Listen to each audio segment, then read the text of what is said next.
Mipo, another game for you, and you've got another goal now. Are you quite pleased with how things have been going and how you're developing as part of this Port Vale squad at the moment? Yeah, I'm enjoying it at the moment. Obviously, I managed to come on and score on Saturday and got myself another goal during the week. So, I feel like I'm hitting a good run of form and hopefully I can just keep it going into this weekend's game.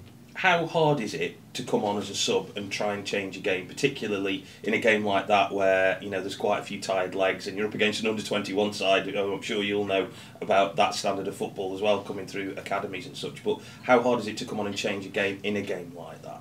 In the Wolves game? Yeah.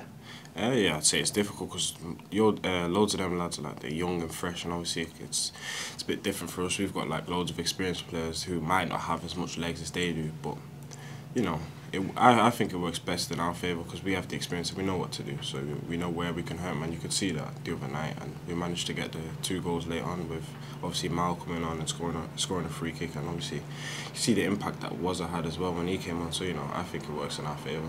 Is it good for your development as well that you are around those type of players now? You've got hundreds of games in the Football League and you're benefiting from their experience. Yeah.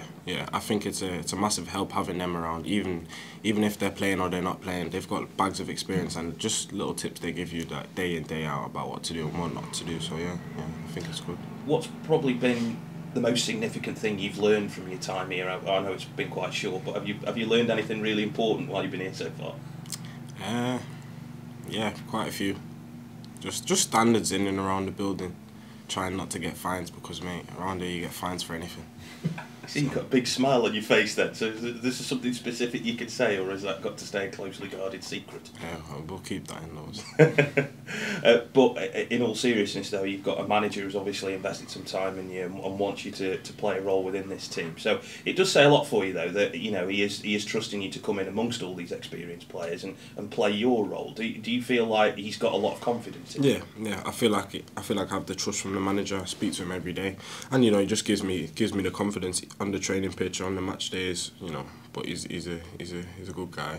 He's very funny, he's lively, and he just lifts up the team, lifts me up as well. So I'm happy for that.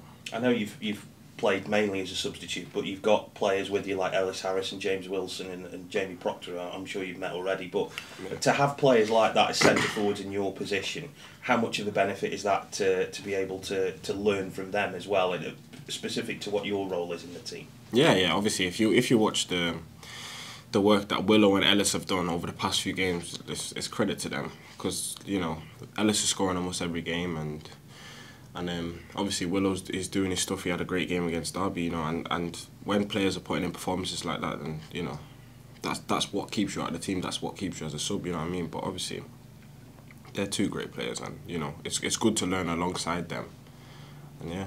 Is patience a big thing at your age as well? Because I know you probably want to play every game, but you might have to accept that there's more experienced players in front of you at the minute. Yeah, I think it is. Of course, it's a long season. We have 40, 50 odd games, and that you might have a run when you're not in the team for 5 or 6 games, and then you might have a run when you're in the team for 15 games. So it's a long season. So patience is key, like you have just said there. You've got Cambridge tomorrow, then you've got Ipswich on Tuesday, and it's kind of proper League One, isn't it? Because you've got a team that was promoted a couple of years ago, and you've got a team that 5-6 years ago was top end of the Championship. So are you enjoying that kind of variety of different teams you're playing as well, and the different experiences you get in that way? Yeah, because obviously, like you said, it's like two different sort of teams. Do you know what I mean? Like Ipswich is like a massive club, and not to say Cambridge isn't, but it's 2 different types of teams. Setting up for both will be completely different, and it's a good experience. Obviously, you get the high standard of players week in, week out. So it's good to play against. Cheers, lovely, thank you. From your point of view, how important was it to you moving to this club seamlessly, which you appear to have done for your parent club? Obviously, that was important as well, wasn't it? Yeah, obviously, as soon as Port Vale became interested, and obviously how the team liked to play, I spoke to the manager. I was interested straight away, So yeah. And from that point of view, obviously you're learning all the while, aren't you? Really, as you've just alluded to, with more experienced players, and your parent club is going to be happy with that, aren't they? Yeah, of course. The main thing for me is to get experience, and as long as I can get experience at a good level with a good team and playing with good players, then that's the most important thing.